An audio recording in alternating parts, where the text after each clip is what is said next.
Delegation के साथ मुझे जाने का अवसर मिला।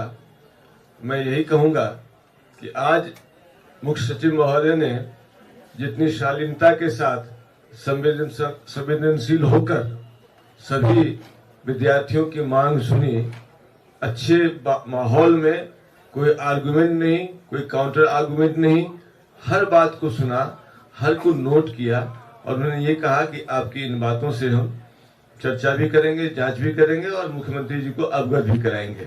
ये जैसा कि छात्रों ने, साथियों ने बताया, उन्होंने कोई निर्णय नहीं दिया है, निर्णय नहीं किया है। संभव है कि उनके स्तर की बात ना हो, संभव है कि उनको और विचार विमर्श की जरूरत हो, संभव है कि उनको चीफ मिनिस्टर से क्लियरेंस की जरूरत हो। मामला चाहे जो भी हो, जहां है वहीं है। हम लोगों ने अपनी बात लोकतांत्रिक तरीके से उनके सामने रख दी है। अब ये उन पर है कि इस पर त्वरित कार्रवाई हो। अभी हम साथियों ने मिलने के बाद ये जो लोग लौट कर आए हैं तय किया है कि 48 घंटे का समय, 2 दिन का समय हम लोग को सरकार को देना चाहिए, लोकतांत्रिक मर्यादाओं को ध्यान में रखकर। क्योंकि चीफ मिनिस्टर आज शायद पटना में नहीं है, रात में लौटेंगे, तो हम लोग 48 घंटे तक चीफ मिनिस्टर के आने का और आज जो चर्चा हुई है उस पर अधिकारीगण मिलकर जो निर्णय लेना चाहते हैं, क्योंकि मुझे जो बताया गया है कि बैठक के दौरान भी उन्होंने कहा है कि ये सब जांच जो हम 24 घंटे में भी करा सकते हैं। तो उन्हीं बातों का, क्योंकि मैं तो वहां था नहीं, लेकिन उन सभी बातों का सार जो है मिलकर हम लोगों ने तय किया है कि अगर, और ऐसी मेरी समझ भी है कि अगर सरकार चाहे तो अगले 48 घंटे में इसका एक उपाय, आगे का रास्ता निकाला जा सकता है।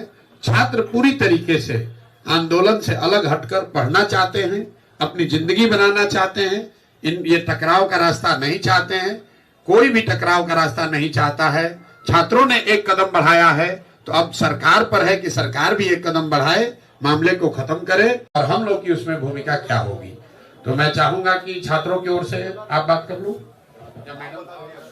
हम लोग की जो 5 मांगे थी कि री एग्जाम होना चाहिए और जिन साथियों के ऊपर एफआईआर हुआ है उसको वापस लिया जाए।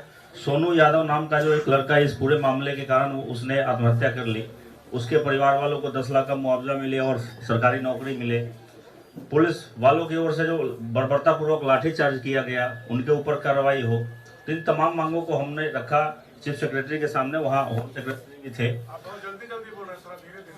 तो ब्यूरोक्रेसी का अपना जो एक नपतुला तरीका होता है जवाब देने का, वो एक खांचे में ही बोलते हैं, वही तरीका था चीफ सेक्रेटरी सर का भी। न तो उन्होंने हाँ कहा किसी भी मांग को लेकर और ना कहा नपतुला जवाब की देख लेंगे, जांच करवा लेते हैं, हम चाहे तो 24 घंटे में जांच करवा लेते हैं, उसके बाद जो होगा आपके हित में निर्णय लिया जाएगा। हम लोगों ने तमाम जो मांगे रखी उसमें हमने जो हमारा जो री एग्जाम का मुद्दा था उसके लिए हमने ठोस तर्क दिया कि क्या सर 18,000 लोगों का अलग से एग्जाम लिया जा रहा है, पीटी में जो कुल रिजल्ट होगा वो लगभग 20 से 21,000 लोगों का रिजल्ट होगा और 18,000 का एग्जाम आप अलग से ले रहे हैं, यानी कुल रिजल्ट का 90% के बराबर ये है।